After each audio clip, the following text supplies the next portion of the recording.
کہ امام کے پاس ایک شخص آیا اور اس نے کہا کہ مولا میں نے ایک گنہگار کو دیکھا جس نے 60 سادات کو قتل کیا تھا اور اس وجہ سے اب وہ اللہ کی رحمت سے نا امید ہو گیا تھا. تو امام نے فرمایا یہ جو اللہ کی رحمت سے نا امید ہو گیا ہے یہ ان 60 گنہگار جو 60 اس نے جو بڑے گناہ کیے 60 سادات کو جو اس نے قتل کیا اس سے بڑا گناہ ہے.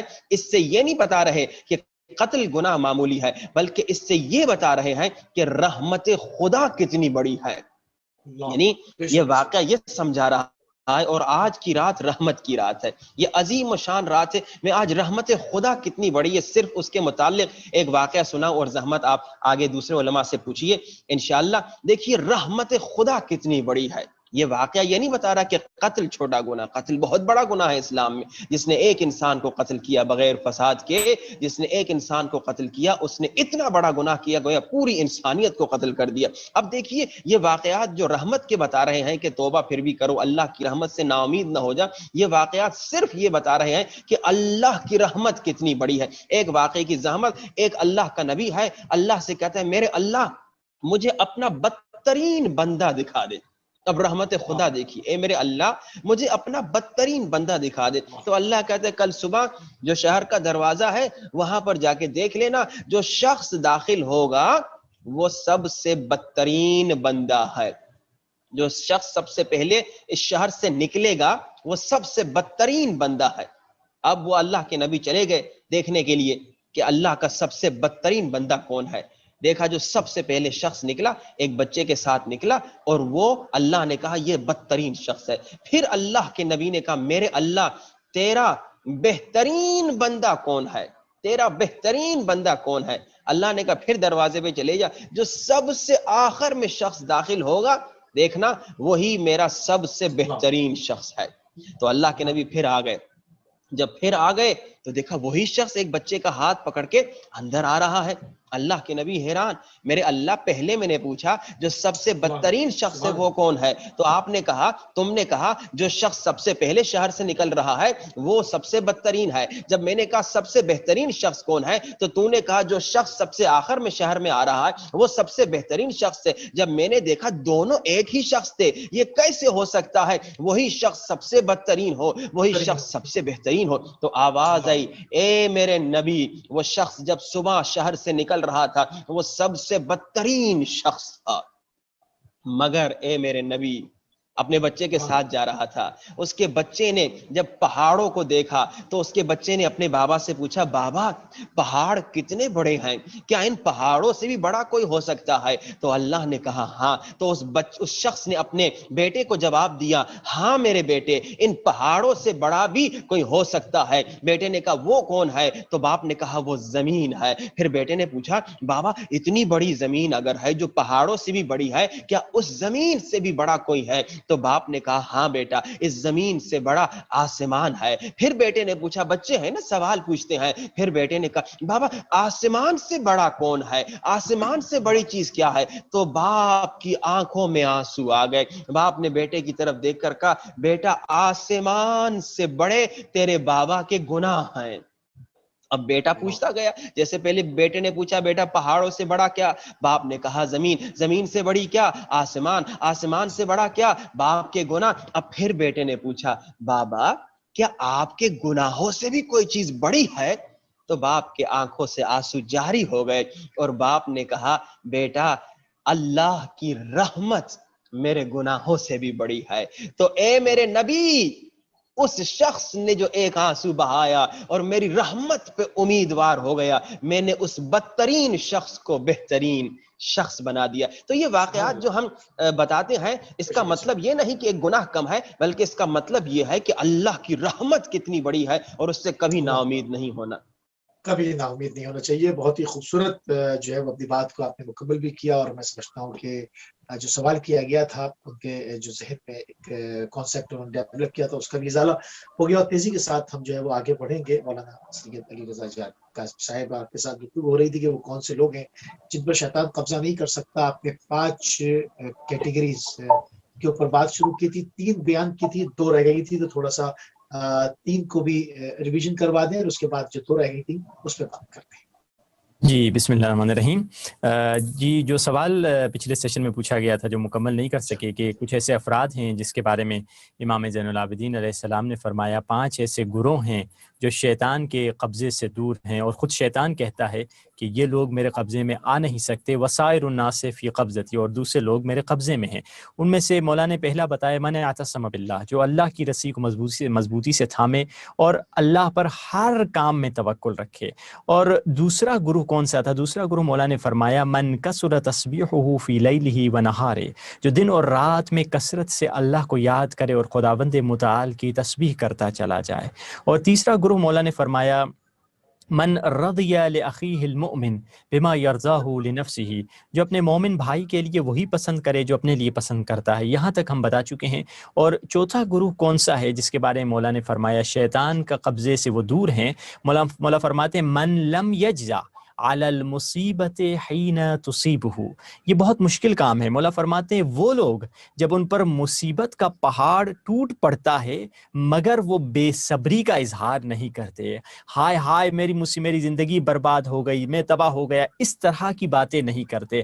مصیبت اور مصیبت کے موقع پر، مثال کے طور پہ ہم سنتے ہیں کسی کا باپ مر گیا، کسی کا بیٹا مر گیا، کسی کی بیوی مر گئی، لوگ کفر کہہ دیتے ہیں، خدا نخواستہ خدا کو برا بھلا کہتے ہیں، کچھ لوگ حضرت اسرائیل ملک الموت کو برا بھلا کہہ دیتے ہیں، کیونکہ اس مصیبت کے شوق میں شیطان پوری انویسٹمنٹ کرتا ہے انسان کے اوپر، کہ جب انسان کے شوق کا موقع آئے زندگی میں ہر انسان میں شوق آتے ہیں، صدمے آتے ہیں، اور شیطان ان صدموں کا انتظار کر رہا ہوتا ہے، ان شوقس کا انتظار کر رہا ہوتا ہے، کب اس کی زندگی میں ایک حساس سینسٹیو موقع آئے گا، اور اس سینسٹیو موقع کا نام ہے شوق، اس حساس موقع کا نام ہے صدمہ، اور اس صدمے کے موقع پر انسان کی زبان سے فوراً شیطان کفر نکال دیتا ہے۔ اب دیکھیے، آپ خود دیکھیے، شیطان بزرگ کو دیکھیں کہ جب ٹوئن ٹاور پہ حملہ کروایا ایک شوق ہو گیا پوری دنیا پہ، اور اسی شوق کے ذریعے سے انہوں نے افغانستان عراق پہ حملہ کیا اور مختلف ملکوں پر حملہ کیا، یعنی وہی شوق اور شیطانی تھیوری کو اس شیطان بزرگ نے بھی استعمال کیا ہے۔ حقیقت میں شیطان کا طریقہ یہی ہے کہ اس شوق کے موقع پر کیسے انسان کی زبان سے کفر نکالے۔ حضرت ایوب ہیں، مصیبت میں ہیں، بیٹے مر گئے صبر کیا، غریب ہو گئے فقیر ہو گئے صبر کیا، گھر لٹ گیا صبر کیا، مویشی مر گئے صبر کیا، فقیر ہو گئے صبر کیا، یہاں تک کہ ان کے جسم سے ایسی بیماری ان کے جسم میں رونما ہو گئی کہ لوگ آخر کہنے لگے ضرور ایوب نے کوئی بہت خطرناک گناہ کیا ہے جس کے نتیجے میں خدا ایوب کو اس طرح سے سزا دے رہا ہے۔ اب دیکھیے، لوگوں کے سامنے ایوب کی آبرو اور عزت ختم ہونے لگی۔ اب حضرت ایوب نے خدا سے کہا خدایا تو نے میری اولاد لے لی، میں نے صبر کیا، پیسے لے لیے میں نے صبر کیا، غریب ہو گیا صبر کیا، گھر لٹ گیا صبر کیا، اب تو لوگ میرے آبرو اور میری عزت پہ حملہ کر رہے ہیں، خدایا اب میں کیسے صبر کروں؟ خدا کی آواز آئی ایوب کیا تو نے صبر کیا یا ہم نے تجھے توفیق صبر دی تھی؟ اللہ اکبر، کیا تو نے صبر کیا یا ہم نے تجھے توفیق صبر عطا کی تھی؟ حضرت ایوب نے فوراً خاک اٹھا کر منہ پہ ڈالتے ہیں کہ خدایا میں تجھ سے معافی مانگتا ہوں، میں کہاں صبر کے لائق، یہ تو نے مجھے توفیق صبر عطا کی تھی۔ اب دیکھیے یہ 3 گروہ، چوتھا گروہ وہ تھا جو مصیبت میں زیادہ بے صبری کا اظہار اور ناشکری کا اظہار نہ کرے، اور چوتھا گروہ جو شیطان کے قبضے سے دور ہے، مولا فرماتے ہیں من رضی بما قسم اللہ لہ، وہ انسان شیطان کے قبضے سے دور ہے جو چیز اللہ نے اس کے لیے تقسیم کی ہے اسی پر راضی ہو جائے۔ یہ نہیں کہ کوشش نہ کرے، بے شک کوشش کرے، رزق کمائے اور محنت کرے، مگر محنت کرنے کے بعد، کوشش کرنے کے بعد باقی ہر شے کو اللہ پہ چھوڑ دے۔ دیکھیں جو خدا مجھے دینا چاہے، جو میری قسمت میں ہوگا، انہی تقدیروں کی رات، انہی شب قدر میں، انہی نائٹس آف ڈیسٹینی میں جو میرا لکھا جائے گا وہی مجھے عطا ہوگا، میں اپنی پوری کوشش کروں گا، باقی رازق خدا ہے، باقی نعمت دینے والا خدا ہے۔ جب ہر حالت میں انسان اللہ کے دیے ہوئے پر راضی ہو جائے، جیسے میرے رب نے تقسیم کی ہے میں اس پہ راضی ہوں، تو شیطان کے وہ قبضے اور چنگل سے دور رہے گا۔ سبحان اللہ، بہت ہی خوبصورت طریقے سے آپ نے جو ہے وہ اشارہ فرمایا کہ کس طرح سے انسان جو ہے وہ شیطان کی چنگل سے دور رہے، اور یعنی کہ یقیناً اس کو محضر خدا سے جدا نہیں ہونا ہے، ہر وقت اپنی نگاہ میں پروردگار کو رکھنا ہے اور تسبیح کرتے رہنا ہے۔ آگے بڑھتے ہیں، ہمارے ساتھ موجود ہیں عارف حسین شاہ صاحب، وہ مقدس سے قبلہ آپ کے ساتھ عرفان کے اوپر، معنویات کے اوپر، تمام چیزوں کے اوپر، قلب کی جلا کے اوپر گفتگو چل رہی ہے۔ گناہ سے خود کو اور اپنے بچوں کو کیسے بچائیں، بظاہر ایک بنیادی سوال ہے، مگر پہلی اینٹ اگر سیدھی رکھی جائے تو عمارت بھی سیدھی ہوتی ہے اور دیرپا بھی ہوتی ہے. تو بہت بنیادی چیز ہے اور بہت ہی اہم ہے. جی بسم اللہ الرحمن الرحیم. آج اکثر معاشرہ اسی پریشانی میں مبتلا ہے کہ اکثر شکایات آتی ہے کہ مولانا بچے جو ہیں وہ اسلام سے کافی دور ہیں یا اسلام کی تھیوری سے کافی دور ہیں. تو اگر ہم صرف اہل بیت کی ولادتوں کو، شہادتوں کو ایک طور پہ ایک یعنی ایک سیریمنی بنا کے مناتے رہیں کہ جسٹ ہمیں سال میں 2 دن جا کے مولا کی شہادت کو منانا ہے اور مولا کی ولادت کو منانا ہے، لیکن اگر ہم ان کی زندگی سے کچھ نہ سیکھیں. اہل بیت کے پاس بھی جادو کی چھڑی نہیں تھی کہ ان کے بچے اتنے نیک ہوئے، یقیناً ان کی یہ تربیت کا اثر تھا. تو اگر انسان اہل بیت کی زندگی سے کچھ سیکھے وہ اپنے بچوں کو بھی نیک بنا سکتا ہے. جس طرح تاریخ میں آپ اصحاب اہل بیت کے بچے دیکھیں یا ہمارے آج کے زمانے میں عرفاء دیکھیں، علماء دیکھیں، تو والدین کی تربیت کا جو اثر ہوتا ہے، تو ہمیں جب تک ہم اپنی زندگی قرآنی زندگی نہیں بنائیں گے، جب تک ہم اپنی زندگی اہل بیت والی زندگی نہیں بنائیں گے، تب تک ہمارے بچے نہیں سدھریں گے. یہ قرآن صرف ہم نے ماہ مبارک رمضان میں قرآن کو پڑھنے کے لیے رکھا ہوا ہے، لیکن اس قرآن سے ہم سیکھتے بہت کم ہیں. قرآن نے ہمیں کس طرح سکھایا کہ بچوں کو کس طرح گناہ سے دور کیا جائے. اب اس کی ٹاپک بہت بڑا ہے، میں جسٹ اشارے کروں گا اور ایک ٹاپک پہ فوکس کروں گا. مثال کے طور پہ معصوم فرماتے ہیں یا قرآن کی آیت ہے، اگر اللہ پر ایمان مضبوط ہو تو انسان گناہ سے بچتا ہے، اگر قیامت پر ایمان مضبوط ہو تو انسان گناہ سے بچتا ہے، اگر انسان اچھے لوگوں کے ساتھ اٹھنا بیٹھنا رکھے تو انسان گناہ سے بچتا ہے.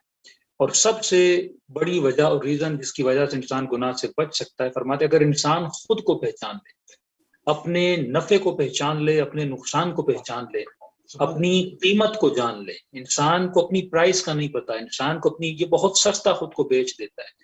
اس کی قیمت خدا نے جنت رکھی ہے، اس کی قیمت خدا نے ولی اللہ بنانے کے لیے رکھی ہے. اور تبھی قرآن میں ارشاد ہوا کرم نہ بنی آدم، اے انسان ہم نے تجھے کرامت دی ہے، انسان ہم نے تجھے فضیلت دی ہے. کبھی آواز آتی ہے خلق لکم، یہ دنیا میں نے تمہارے لیے بنائی، متاعا لکم، یہ ہستی میں نے تمہارے لیے بنائی. تو انسان یہ سوچے کہ یہ پوری کائنات کس کے لیے بنی ہے؟ میرے لیے بنی ہے. تو جب تک انسان اپنی کرامت کو نہیں سمجھے گا، خود کو انسان عزت نہیں دے گا، تو انسان خود کو بہت سستا بیچ لیتا ہے. اب اس میں بچوں کو کس طرح گناہ سے بچایا جائے، ہم تھوڑا قرآن کی آیتوں کی طرف اشارہ کریں گے.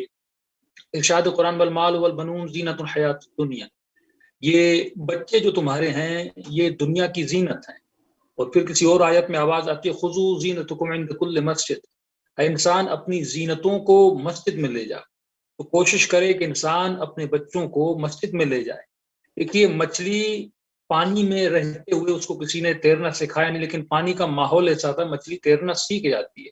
اگر آپ اپنے بچوں کو اچھا ماحول دیں گے، مسجد میں لے جائیں گے، مجلس میں لے جائیں گے، جس طرح ابھی مجلس ہو رہی ہے، تو ٹی وی میں اپنے بچوں کو بٹھا لیں تاکہ آپ کے بچے سنیں، ان کو ایک اچھا ماحول ملے. ایک بچہ اگر اچھے اسکول میں پڑھتا ہے، اس کو اچھے دوست ملتے ہیں، اچھے ٹیچرز ملتے ہیں، جب اس کا ماحول اچھا ہوتا ہے تو اسی مچھلی کی طرح، جس طرح مچھلی دریا میں اس دریا کے ماحول میں تیرنا سیکھ جاتی، اسی طرح آپ کا بچہ اپنے ماحول میں، آپ کا بچہ علوی بچہ بن سکتا ہے. مولا علی کے گھر کا ماحول ایسا تھا، اس گھر میں حضرت عباس جیسے بچے پلے. مولا علی کے گھر کا ماحول ایسا تھا جب حسن حسین جیسے بچے اس گھر میں پلے اور بڑے. کیوں دشمن کے بچوں کو ان کے ماحول خراب تھا، ان کے بچے خراب. مولا علی نے اپنے گھر کا ماحول اچھا بنایا ہوا تھا. فرماتے اپنے ماں باپ پر ضروری ہے کہ ماں باپ آپس میں بدتمیزی نہ کریں. اگر ماں باپ آپس میں بدتمیزی کریں گے، یہ بچہ کبھی بھی اچھا بچہ نہیں بن سکتا. شریف ماں باپ ہوں تو بچہ شریف بنتا ہے. حضرت مریم جب حضرت عیسیٰ کو لے کر آئیں تو وہ یہودی بھی کہنے لگے ماں کان ابو کی امرأ سوء وما کان امک کی وما کان امی کی، اے مریم تمہارا باپ بھی شریف تھا، تمہاری ماں بھی شریف تھی. یعنی اگر ماں باپ شریف ہوں تو بچہ کیا ہوتا ہے؟ بچہ شریف ہوتا ہے. میاں بیوی کے لیے ضروری ہے کہ وہ ایک دوسرے کو تنگ نہ کرے. معصوم فرماتے اگر بیوی میاں کو تنگ کرے، میاں بیوی کو تنگ کرے، خدا دونوں کی عبادت قبول نہیں کرے گا.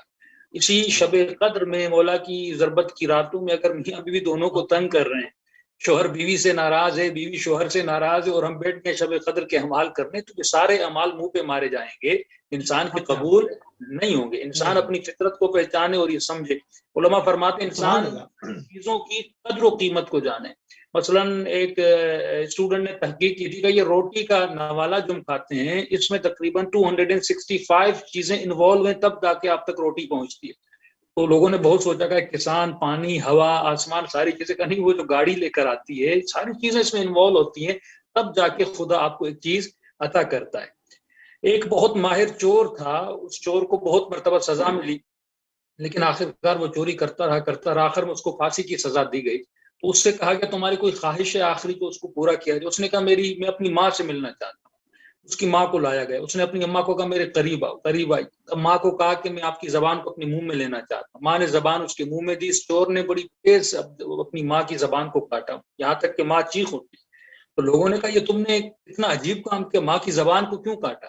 جب میں چھوٹا تھا میں نے کسی اپنے ہمسائے کا، پڑوسی کا انڈا چوری کر کے لایا تھا اور میری ماں نے مجھے شاباش کہا تھا. اگر وہ ایک شاباش مجھے نہ کہتی آج میں اتنی چوریاں نہ کرتا. یہ جو بچے بڑے ہوتے ہیں ان میں جو غلطیاں آتی ہیں وہ ماں باپ کی غفلت کی وجہ سے آتی ہیں. کبھی کبھی بچوں کی غلطیوں پہ پردہ پوشی کرنی پڑتی ہے، لیکن کبھی کبھی غفلت کو توڑنا بھی پڑتا ہے. یہاں پہ بہت بڑے قوم کے عالم دین تھے، ملتا ہے کہ ان کے پاس جو بھی شخص جاتا تھا کہتا تھا کہ اللہ نے مجھے بچہ دیا ہے، وہ ان کو 100 تومان دیتے تھے. تو ایک شخص نے کہا کہ یہ بہت بوڑھے ہو گئے ہیں، میں ان کو بار بار جا کے بولوں گا اللہ نے بچے، ان کو پتہ نہیں چلے گا. یہ بتا رہا ہوں کہ کبھی کبھی پردہ پوشی بھی کرنی پڑتی ہے، لیکن اتنا بھی نہیں کہ بچوں کی غلطیوں پہ اتنی پردہ پوشی کی جائے کہ ان کو عادت ہو جائے. کبھی کبھی اس عادت کو توڑنا بھی پڑتا ہے، ان کو بتانا بھی پڑتا ہے. تو انہوں نے ایک بار گئے کہ قبلہ مجھے بچہ ہوا ہے، پھر ایک ہفتے کے بعد پھر گئے کہ مجھے بچہ، انہوں نے پھر 100 تومان دیا. یہاں تک کہ 8ویں بار جب ان کو بولنے لگے قبلہ میری بیوی کو بچہ ہوا ہے، تو انہوں نے مسکرا کر کہا کہ اللہ نے آپ کو کتنی اچھی بیوی دی ہے، سال میں 8واں بچہ لے کر آئی. تو کبھی کبھی علماء فرماتے ہیں کہ پردہ پوشی بھی کرنی چاہیے، لیکن اتنی پردہ پوشی نہیں کرنی چاہیے. دوسرا، آج گھر میں جو ماں باپ کپڑے پہنتے ہیں یہ بہت بڑا ایشو ہے. باپ چھوٹے کپڑے پہنتا ہے، ماں کم حیا والے کپڑے پہنتی، تو ہم چاہتے ہیں ہماری بیٹی با حیا بن جائے، ہم چاہتے ہیں میرا بیٹا غیرت مند بن جائے. جب والدین اپنے کپڑے پہننے کا خیال بھی گھر میں نہیں کریں گے تو ان چیزوں کا بھی بچوں پر کیا ہوتا ہے، اثر ہوتا ہے. دوسری چیز فرماتے ہیں بچے جب بھی آپ کے بچے کوئی غلطی کریں کبھی بھی یہ مت کہا کریں کہ یہ بچہ برا ہے. بچے کو یہ بولا کریں کہ تمہارا عمل برا ہے. قرآن باللہ عملکم من الغالین، خدا کہتے ہیں تمہارا عمل برا ہے. معصومین کبھی بھی شخص سے نفرت نہیں کرتے تھے، اس کے عمل سے نفرت کرتے تھے. علماء اچھی مثال دیتے ہیں، اس طرح ڈاکٹر مریض سے نفرت نہیں کرتا، مریض کے مرض سے نفرت کرتا ہے. لیکن کبھی کبھی ہم معاشرے میں کچھ ایسے لوگوں سے ملتے ہیں کہ ہم ان سے نفرت کرنے لگتے ہیں. نہیں، ان کے عمل سے نفرت کرو. بچہ اگر کوئی برائی کرے تو بچے کو کہو تمہارا عمل برا ہے، یہ مت کہیں کہ بچہ برا ہے. آخری چیز، چند چیزیں اور، بچے کا جب معصوم فرماتے ہیں نام لیا کرو. یہی حدیث قصہ جب ہم پڑھتے ہیں دیکھیے اتنے پیار سے جناب سیدہ اپنے بچوں کو بلاتی ہیں، یا ثمرۃ فؤادی، اے میرے دل کے چین. جناب رسول اپنی بیٹی کو کس طرح بلاتے ہیں، بضعۃ منی، میرے جگر کا ٹکڑا ہے. مولا حسن و حسین کو امام کس طرح بلاتے تھے. سیدہ شوامی القابات کیوں دی جاتے ہیں کہ بچے کو جب آپ اچھے نام سے پکاریں گے وہ بچہ آپ کی عزت کرے گا، وہ والدین کی عزت کرے. کبھی بھی آدھے ناموں سے نہ بلایا کریں. اگر بچے کو آپ کرامت دیں گے، سیدھی بات ہے، اگر میں مولانا ہوں مجھ سے احترام سے سوال پوچھے، میں کتنا بھی تھکا ہوا ہوں، لیکن اگر مجھے کہ قبلہ محترم، قبلہ و کعبہ اچھے احترام سے اگر سوال کرے میری تھکاوٹ دور ہو جائے. لیکن اگر کوئی بدتمیزی میرے ساتھ کرے تو انسان کا مزاج خراب ہو جائے. اسی طرح اگر آپ بچوں کو اچھے اخلاق اور احترام اور نیتوں سے پکاریں گے، ان کے پورے ناموں سے پکاریں گے، تو بچوں کے دلوں میں والدین کا احترام بنے گا. دوسری چیز قرآن کی آیت ہے اعتدلوا هو الاقرب للتقوى. خدا فرماتا ہے کہ جو شخص اپنی زندگی میں عدالت کرتا ہے اس کی تقوی، وہ تقوی کے قریب ہے. اب اسی طرح معصوم فرماتے ہیں بچوں میں عدالت کیا کرو، بچوں میں فرق نہ رکھا کرو. ایک بچے کو آپ زیادہ پیار کریں، ایک بچے کو کم کیا پیار کریں. فرماتے ہیں اس انسان کے اعمال قبول نہیں ہوتے. ہمارے ایک استاد فرماتے ہیں کہ میں کسی کے گھر میں گیا اور 3 سال کی بچی آئی تو میں نے مہمان کسی گھر میں گیا تھا، اس بچی کو میں نے بوسا دیا تو میری اپنی بچی مجھے دیکھنے لگی اور میں نے کہا کہ بچی شاید ناراض، تو میں نے اس کو بوسا. اس نے کہا نہیں بابا آپ نے اس کو سچی سے چوما تھا، مجھے جھوٹی کا چوما ہے.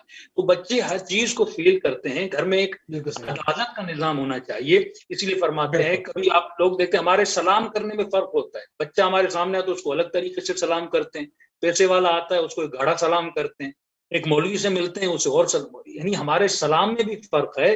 ہر چیز میں عدالت ہونی چاہیے.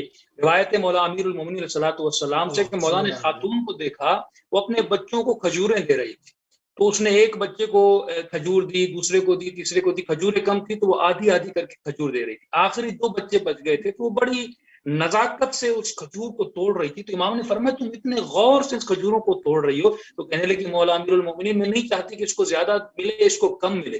تو امام فرماتے یہی تمہاری دقت، یہی تمہارا فوکس جو تم اپنے بچوں میں فرق نہیں رکھ رہی. علی گواہی دے گا کہ خدا تجھے اسی عدالت کی وجہ سے جنت نصیب کرے گا. کبھی بھی بچوں میں تمیز نہ کیا کرو، بچوں میں فرق نہ رکھا کرو، ایکول کیا کرو. یہاں تک فرماتے ہیں وہ والد جو ارث دینے میں وصیت کرے اور بچوں میں فرق کرے وہ شخص بھی کیا ہے، گنہگار ہے.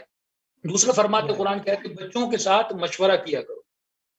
یہی جناب موسیٰ کا واقعہ ہے کہ جناب موسیٰ کو جناب مجھے نام ابھی یاد ذہن میں نہیں آ رہا، قرآن کی ابا استاجرہ جنہوں نے کہا تھا کہ ان کے حضرت نبی کی بیٹی تھی کہ جناب موسیٰ کو کہ بابا ان کو آپ اجیر کر کے کام کے لیے رکھ دیں. حضرت ابراہیم اپنے خواب میں دیکھ کے اپنے بیٹے کو ذبح کرتے ہیں اور بیٹے سے مشورہ کرتے ہیں. 100 سال کے ابراہیم، 13 سال کے جناب اسماعیل، انی ارا فی المنام انی اذبحک، بیٹا میں تمہیں ذبح کر رہا ہوں، تمہارا نظریہ کیا ہے؟ یعنی اتنے بوڑھے ہیں لیکن اپنے بچے سے کیا کر رہے ہیں، مشورہ لے رہے ہیں. قرآن کی آیت ہے یسمعون القول، خدا یہ نہیں کہتا کہ یہ مت دیکھو کہ کبھی کبھی ایک بچہ بھی اچھی بات کر لیتا ہے. اللہ کہتا ہے بات کو دیکھا کرو، بات کو سنا کرو، یہ مت دیکھو کہ بولنے والا کون ہے. بولنے والا بچہ ہے، بولنے والا بوڑھا ہے، بولنے والا ہو سکتا ہے کہ مسلمان بھی نہ ہو، لیکن اگر اس کی بات اچھی ہے اس کی بات کو سنا کرو. کبھی بھی بچے کی لوگوں کے سامنے بے عزتی نہ کیا کرو. اگر بچوں کی بے عزتی کرو گے، 4 لوگوں کے سامنے ڈانٹو کہ یہی بچہ بڑا ہو کے تمہاری بے عزتی کرے گا. یہ قرآن کہتا ہے لا تلمزوا ولا تنابزوا بالالقاب، کبھی بھی غلط القاب سے مت، ویل لکل ہمزۃ لمزہ، کبھی بھی کسی کی تحقیر نہ کیا کرو.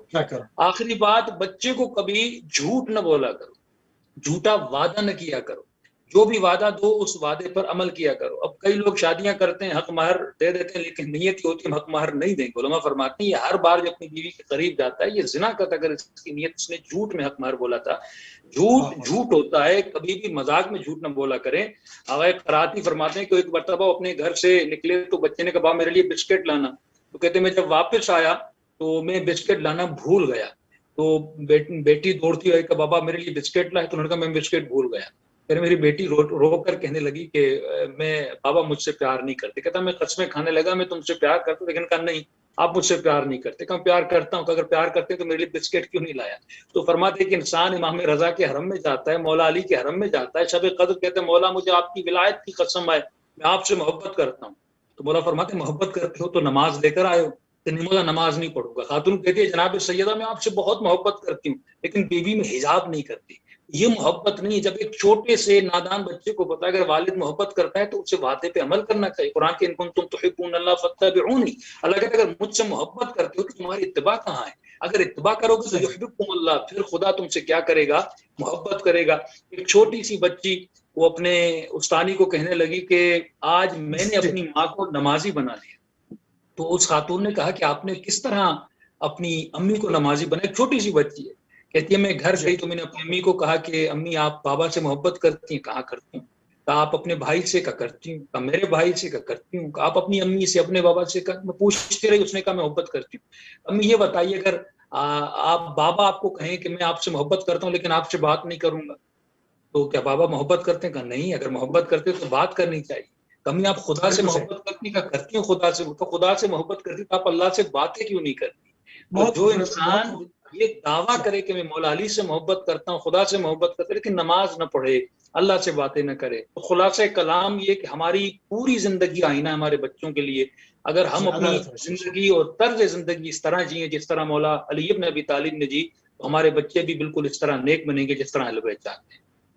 بہت شکریہ، بہت شکریہ. بہت ہی خوبصورت طریقے سے ایک گھر کا ماحول کیسا ہونا چاہیے، کیونکہ ڈپینڈ کرتا ہے آپ کی اگلی جنریشنز پر کہ آپ ان کو کیا دین دے رہے ہیں اور وہ آگے اپنے بچوں کو کیا دیں گے. تو بہت ہی اہم نکات کی طرف آپ نے اشارہ فرمایا اور دامن وقت میں اب جو ہے وہ زیادہ گنجائش نہیں ہے اور تیزی کے ساتھ آگے بڑھیں گے. اور مولانا محمد رضا جان کاظمی صاحب پچھلے پروگرام میں آپ نے کہا تھا کہ رحمت خدا سے جو ہے وہ نا امید کروا دیتا ہے شیطان، اور کیونکہ کہ مطلب وہ وسوسے ڈالتا ہے کہ تم بڑے گناہ گار ہو، اب تمہاری بخشش نہیں ہو سکے گی، تم نے تو اتنے گناہ کیے یا تمہاری عمر اتنی ہو گئی. یہ مطلب وہ رحمت خدا کے سامنے، اس کی آنکھوں کے سامنے پردے ڈال دیتا ہے. تو آج کی شب جو یہ شب قدر میں بھی داخل ہو رہے ہیں، امیر المومنین سے بھی خاص ربط ہے، شب ضربت امیر المومنین ہے. تو ایسا کیا کریں خاص، کس طرح سے توسل کریں مولا کی ذات کے ساتھ کہ شیطان جو ہے وہ پردے نہ ڈال سکے, رحمت خدا سے انسان مایوس نہ ہو. بسم اللہ الرحمن الرحیم. دیکھیے ابھی بڑے پیارے انداز سے مولانا عارف کاظمی محبت پر گفتگو کر رہے تھے کہ جب محبت ہوگی تو انسان اپنے محبوب کے لیے ہر کام کرے گا, اپنے محبوب کو خوش کرنے کے لیے ہر قربانی دے گا. محبت ہے ہی یہی, اگر بچے سے محبت ہے تو بچے کے لیے قربانی دیں گے, اگر بیوی سے محبت ہے تو بیوی کے لیے قربانی دیں گے, اگر ماں باپ سے محبت ہے تو ماں باپ کے لیے قربانی دیں گے, ان کو خوش کرنے کی کوشش کریں گے. دیکھیے آج ہم جتنے ناظرین, کم سے کم جو شیعہ ناظرین ہیں, ہمارا بڑا دعویٰ ہے کہ ہم محبت کرتے ہیں مولا علی سے, کہ ہم محبت کرتے ہیں مولا امام زمانہ سے, اپنے زمانے کے امام سے. تو آج ایک اسپیشل نسخہ میں دیتا ہوں ان تمام لوگوں کو, چاہے شیعہ ہو یا سنی, جو عاشق امام علی ہیں, جو عاشق امام زمانہ ہے, جو عاشق رسول اور آل رسول ہیں, جو 12 اماموں کے اور 14 معصومین کے عاشق ہیں. ایک بہت آسان نسخہ اور بہت ہی عمدہ نسخہ. لیکن اس سے قبل ایک چھوٹا سا واقعہ.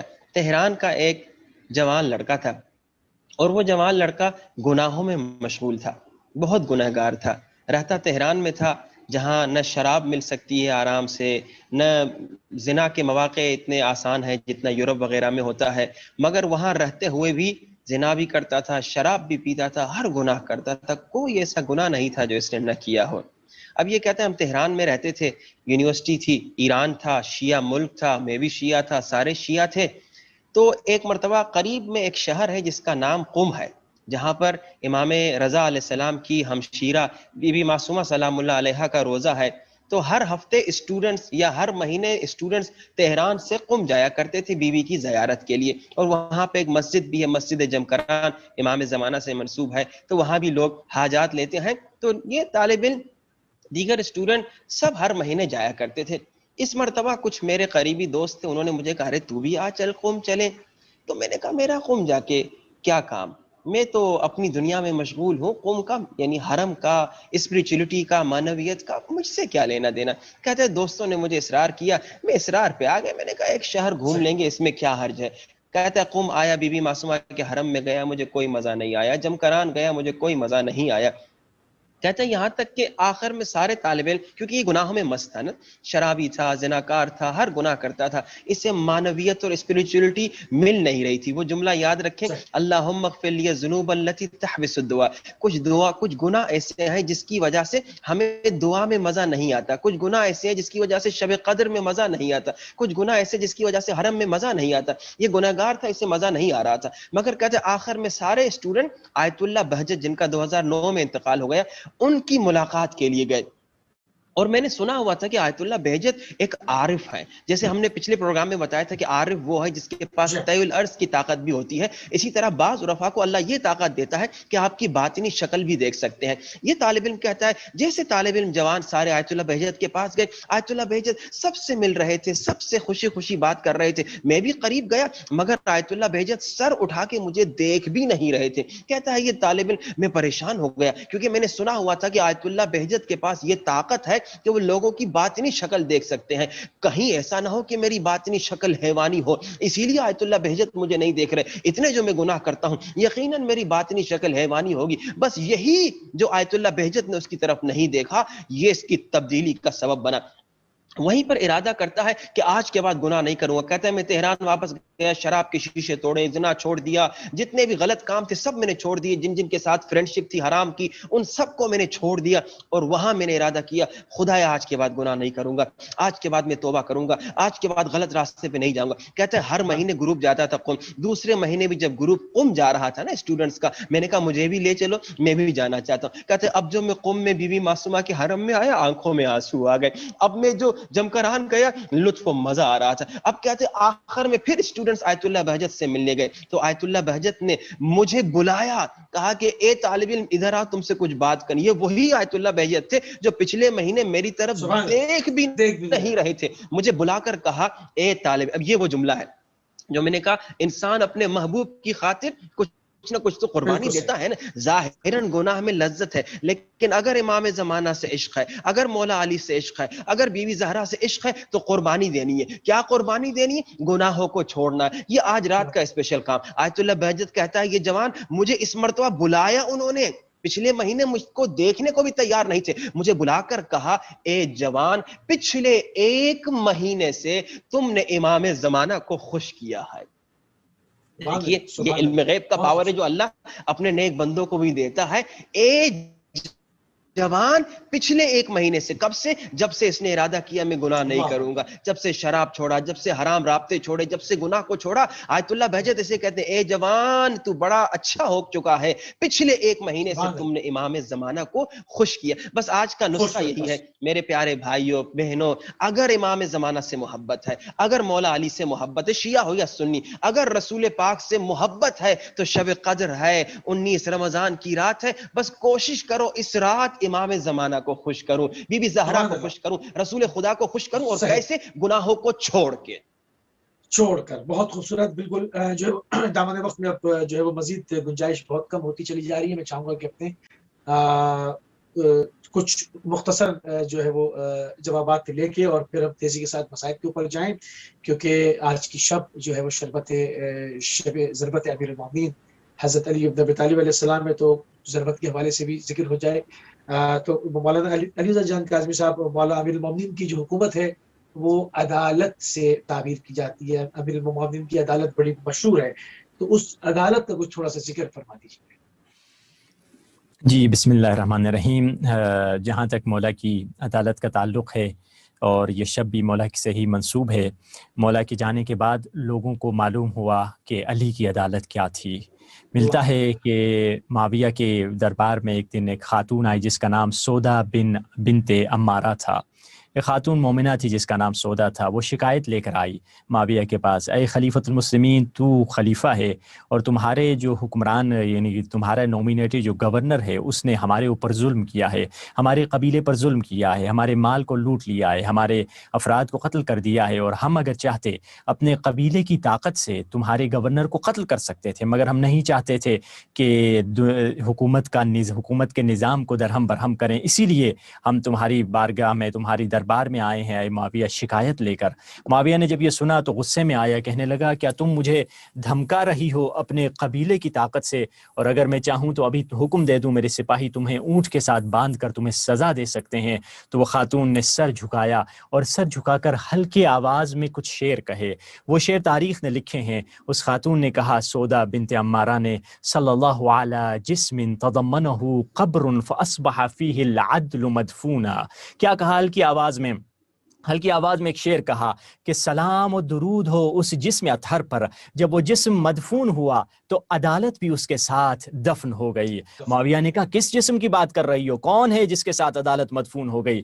کہنے لگی وہ علی ابن ابی طالب تھے، وہ دفن ہوئے تو دنیا میں عدالت بھی دفن ہو چکی ہے. میرا ایگزیکٹلی ایسا ہی کیس تھا جیسے آج لے کر آئی ہوں. علی کی حکومت کے زمانے میں علی کے گورنر نے بھی ہم سے بے انصافی کی تھی اور ہم نے ایک چھوٹا سا وفد بنایا اور مولا علی کے پاس گئے. وہ خاتون کہتی ہے اس وقت جب ہم علی کی دربار میں پہنچے، علی جان نماز پہ کھڑے تھے اور اللہ اکبر کرنے کے لیے، تکبیر کے لیے ہاتھ بلند کر چکے تھے اور نماز پڑھنے چاہ رہے تھے، مگر جیسے علی کی نظر ہم پہ پڑھی کہ کچھ لوگ آئے ہیں جن کا علی سے کچھ کام ہے، علی نے نماز کو روک دیا اور پیار اور محبت کے ساتھ ہماری طرف چل کے آئے اور ہم سے پوچھا میں تمہاری کیسے مدد کر سکتا ہوں؟ تو ہم نے مولا کو وہ شکایت پیش کی، یا علی آپ ہی کا گورنر ہے جس نے ہم سے بے انصافی کی ہے اور ہمارا مال اس نے زیادہ ہم سے لے لیا ہے. اس وقت وہ خاتون، مومنہ خاتون کہتی ہے، اے معاویہ میں نے علی کے چہرے کی طرف دیکھا، ان کے چہرے کا رنگ بدلنے لگا اور ان کے آنکھوں سے آنسو بہنے لگے جو مولا کے چہرے پر گرنے لگے، اور علی نے رو کے فرمایا، اللہم انت الشاہد علی وعلیہم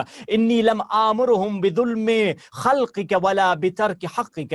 علی نے رو کے فرمایا، اے خدا تو ان پر بھی شاہد رہنا، مجھ پر بھی شاہد رہنا، میں نے کبھی ظلم کا حکم نہیں دیا ہے، میں نے کبھی کسی پر ظلم نہیں کیا ہے. علی نے ہمیشہ عدالت کیا ہے، عدالت سے کام لیا ہے. فوراً علی نے قلم اٹھایا اور کاغذ اٹھا کے علی نے لکھنا شروع کیا، اس گورنر کو خط لکھا کہ ہم نے آج کے بعد تمہیں عزل کر دیا ہے، ہم نے تمہیں گورنری سے ہٹا دیا ہے، اور یہ خط ہم کسی دوسرے نئے گورنر کے ہاتھ میں دے کر بھیج رہے ہیں، اور ایک ایک درہم جو تو نے ان سے اضافہ لیا ہے، جو اس قبیلے کے حق میں تو نے بے انصافی کی ہے، ایک ایک درہم واپس پلٹا دے۔ اب یہ خاتون اس وقت کہتی ہے کہ یہ اسی لیے میں کہہ رہی تھی، وہ بھی یہی کیس تھا، ابھی بھی وہی کیس ہے، مگر تم نے ہمیں دھمکایا۔ اور اس وقت علی ابن ابی طالب نے کیا کیا؟ رونے لگ گئے اور گریہ کرنے لگ گئے اور گورنر کو بھی عزل کر دیا۔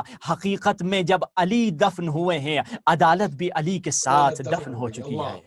اللہ اللہ اللہ، بہت خوبصورت مولا امیر المومنین کی حکومت کو جو عدالت سے تشبیہ دی جاتی ہے، کیونکہ جب کسی نے سوال کیا کہ مولا امیر المومنین کی وجہ قتل کیا تھی، تو معصومین اسلام میں سے فرمایا گیا کہ شدت عدل۔ دنیا کا کوئی بھی بادشاہ جو ہے وہ شدت عدل کی وجہ سے قتل نہیں ہوا، دنیا کے تمام بادشاہ جو ہے وہ کرپشن کی وجہ سے قتل ہوتے ہیں، سوائے امیر المومنین کے کہ آپ شدت عدل کی وجہ سے قتل کیے گئے۔ ہمارے پاس بہت کم ٹائم ہے، تھوڑا سا عارف حسین شاہ صاحب آپ سے گناہ کبیرہ کے اوپر تھوڑی سی بات کر لیں کہ گناہ کبیرہ کون سے ہیں، اگر اس پر تھوڑا سا مختصر سا اگر جواب دے دیں تو نوازش ہوگی۔ جی، گناہ کبیرہ کے حوالے سے، کیونکہ وہ صفت جو مولا امیر المومنین علیہ الصلوۃ والسلام میں تھی، اگر وہ صفت ہر مومن میں آ جائے تو اس کی عبادت قبول ہو جائے۔ فرماتے ہیں گناہوں میں اکبر الکبائر، جو سب سے بڑا گناہ ہے، گناہ تو بہت ہیں، فرماتے ہیں وہ شرک ہے۔ ومن یشرک باللہ، جو اللہ سے شرک کرے، خدا اس پر جنت حرام کرتا ہے۔ اب یہ شرک کیا ہے؟ معصوم فرماتے ہیں شرک توجہ غیر خدا، یعنی اللہ کے علاوہ کسی اور کی طرف توجہ۔ اب یہ توجہ اگر 1% ہو تو پھر بھی شرک ہے، اگر 100% ہو پھر بھی شرک ہے۔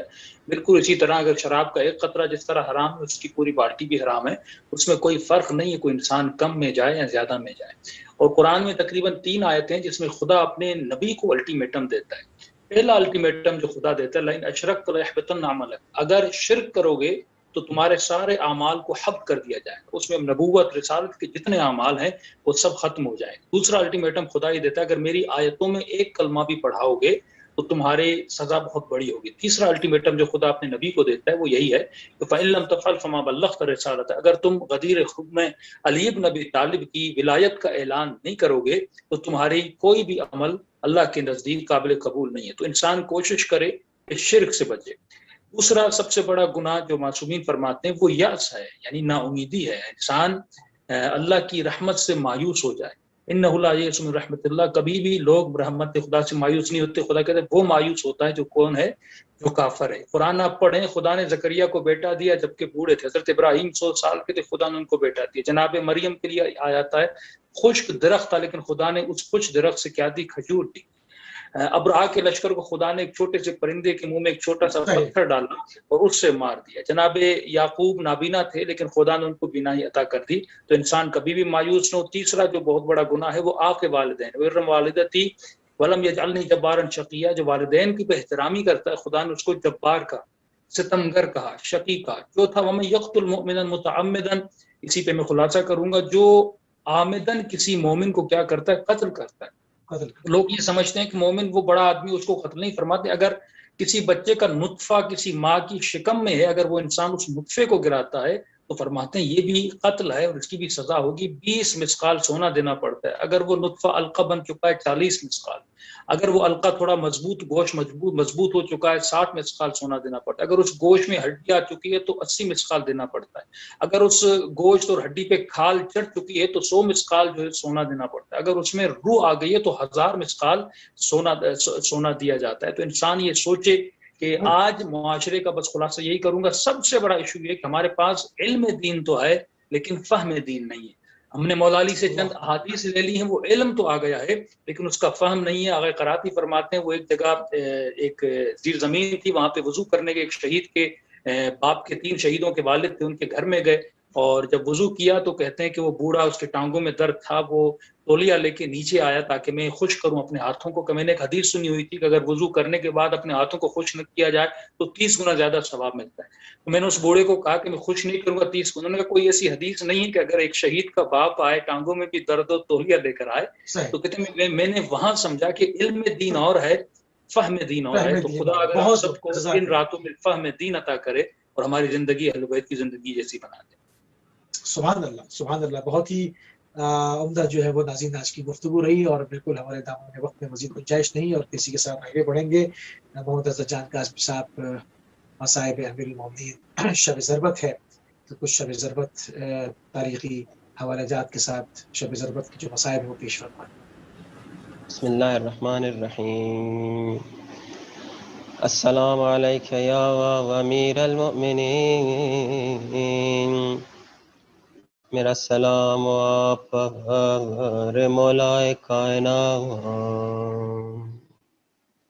آج علی مولا کے سر پہ ضربت لگی، شب ضربت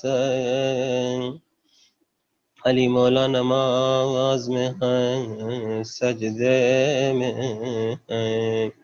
یا ظالم نے ضربت ماری، آواز آئی خدا کی قسم آج علی کامیاب ہو گئے. آواز بلند ہوئی لوگو علی مارے گئے. زینب نے آواز سنی، زینب رونے لگی. حسن و حسین رونے لگے، عباس و اصحاب رو رہے ہیں. سب مولا کو سہارا دے کر گھر کی طرف لا رہے ہیں. مولا حسن رو رہے ہیں، مولا حسین رو رہے ہیں. ہائے مولا علی نے فرمایا بیٹا نہ رو. بچوں کو دلاسا دے رہے ہیں، بیٹوں کو. عباس نہ رو بیٹا، حسین نہ رو بیٹا، حسن نہ رو بیٹا، مگر یہی علی جو اپنے بیٹوں کو کہہ رہے تھے نہیں رو بیٹا. جب زینب کا گریہ دیکھتے علی خود بھی روتے. علی سے برداشت نہیں ہوا، ہائے زینب کا گریہ. السلام علیکم یا امیر المؤمنین. میرا اللہ آج رات شب قدر ہمیں مولا علی اور امام زمانہ کو خوش کرنے کی، گناہوں سے دور ہونے کی، توبہ کرنے کی، اور امام زمانہ اور مولا علی کو خوش کرنے کی توفیق عطا فرما. اللہم صلی علی محمد وآل محمد، اللہم صلی علی محمد وآل محمد. جزاک اللہ جزاک اللہ. ناظرین ہمارے دامن وقت میں مزید گنجائش کے لیے ہمارے پروگرام کا ٹائم تمام ہو گیا. اپنے تینوں مہمانان گرامی کا شکریہ ادا کریں گے. مولانا محمد رضا جان قاسمی صاحب شامل ہوئے کراچی پاکستان سے، مولانا علی رضا جان قاسمی شامل ہوئے المقدسات سے، اور مولانا عارف حسین شاہ قاسمی شامل ہوئے مشہد مقدس ایران سے. ناظرین ایک مرتبہ پھر آپ کی خدمت میں اور امام زمانہ رویوار بہادر فدا کی خدمت میں شب ضربت ہے امیر المومنین حضرت علی بن ابی طالب علیہ السلام کی پرسہ پیش کریں گے. اور انشاءاللہ ان ایام میں جو ہے وہ مولا امیر المومنین کی جو شبیں ہیں اس کے اوپر مولا امیر المومنین کی شخصیت کے اوپر تاریخ میں لکھا، کس طرح سے مصائب تھے، کس طرح سے ضربت لگی ہے، اس کے بعد ایام کس طرح سے گزرے ہیں، وہ کیا معاملات تھے، کون کون سے اصحاب میں سے کون کون لوگ مولا امیر المومنین کی عیادت کو آتے رہے، کس طرح سے شہادت. ان تمام چیزوں کے اوپر